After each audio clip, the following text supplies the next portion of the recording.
गुस्से हो जाएगा। तो ऐसा बीख मत किया कीजिए।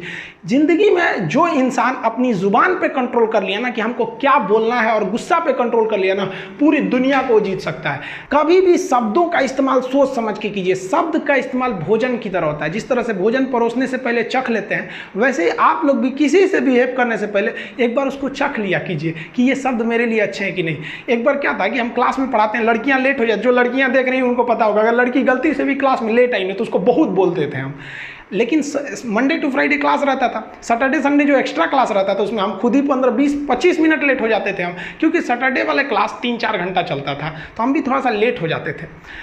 कोई लड़की बोलती नहीं थी। एक दिन एक लड़की बोली कि सर बताइए ना, हम लोग 10 मिनट लेट कर देते हैं, 5 मिनट लेट करते हैं, तो आप इतना बोलते हैं। आज आप इतना लेट आए हैं, लेकिन क्या करें, आपको तो बोलने वाला कोई है नहीं है। इनडायरेक्टली वो लड़की हमको बोलना ही चाहती थी कि आप क्यों लेट आ रहे हैं। लेकिन ज़रा सोचिए, अगर वही कहती कि हम लेट आते हैं तो बोलते हैं, आप लेट आएंगे तो कोई नहीं बोलेगा, क्या है, बात तो सेम है।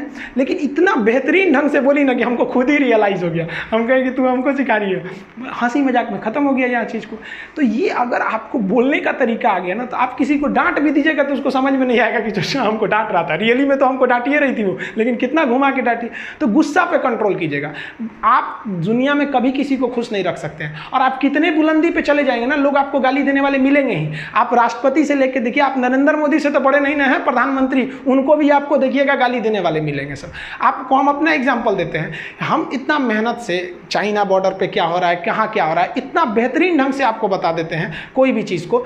अभी क्या किया, एक लड़का कमेंट किए, देखिए इनका कमेंट देखिए, हम जानबूझ के आपके सामने लाए, लिखे कि साले पैसे की फंडिंग करके तू पाकिस्तान को ट्रांसफ़र करेगा। आप जरा देखिए, ये भाई साहब को मेरे लिए कुछ नहीं पता है। पटना में आज भी अगर किसी को ब्लड घट जाता है तो मेरे पास आता है, अनाथ बच्चों को हमारे पास भेज दिया जाता है। ये सब ये हमारे बारे में कुछ नहीं जानते हैं, ये अपनी मेंटेलिटी दर्शा रहे हैं यहाँ पर। अब एक नॉर्मल आदमी क्या रहेगा, या तो इसको भी गाली देगा या तो इसको ब्लॉक कर देगा। हम ना इसको गाली दिए ना इसे ब्लॉक कर दिए, इनको आराम से जवाब दिए कि भगवान ना करे बट लाइफ में आपको कभी मेरी हेल्प चाहिए हो तो बोलिएगा। आई एम इंडियन मुस्लिम, मुझे आपसे देशभक्ति की कोई सर्टिफिकेट नहीं चाहिए।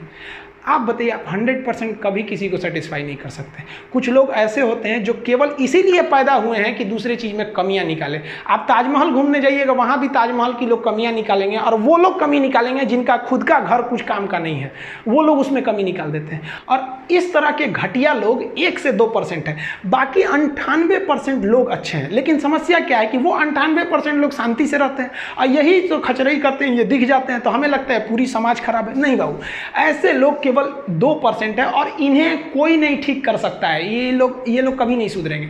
तो ये हम हर जगह मिलेंगे, गांव में मिलेंगे, शहर में भी मिलेंगे, हर रिलीजन्स में ऐसे मिलेंगे। तो आपको ना बात करने का तहजीब होना चाहिए। जिस दिन आपको अपनी बुराई सहने की आदत हो जाए, आपको तकलीफ सुनने की आदत हो जाए, जिस दिन आपको कोई गाली दे और आपको गुस्सा ना आ जाए, याद रखिएगा उस दिन आप बड़े हो गए हैं। उस दिन समझ जाइएगा कि हाँ हम बड़े हो गए, अब नहीं। वरना ऐसा नहीं कि दाढ़ी मूंछ आ गए आप बड़े हो गए तो इससे बड़ा कहा जाता है। इंसान मेंटली बड़ा होता है। आपको पता है, ये भाई साहब मेरा फिर से रिप्लाई किए थे कि सॉरी सर हम आपके बारे में बोल दिए, लेकिन अगर हम इसे गाली देते तो ये फिर पलट के गाली देता, क्योंकि शुरुआत में ही गाली दिया हुआ था। तो सत्य और अहिंसा का मार्ग आज भी जिंदा है, केवल अपनी जुबान पे आप कंट्रोल रखें।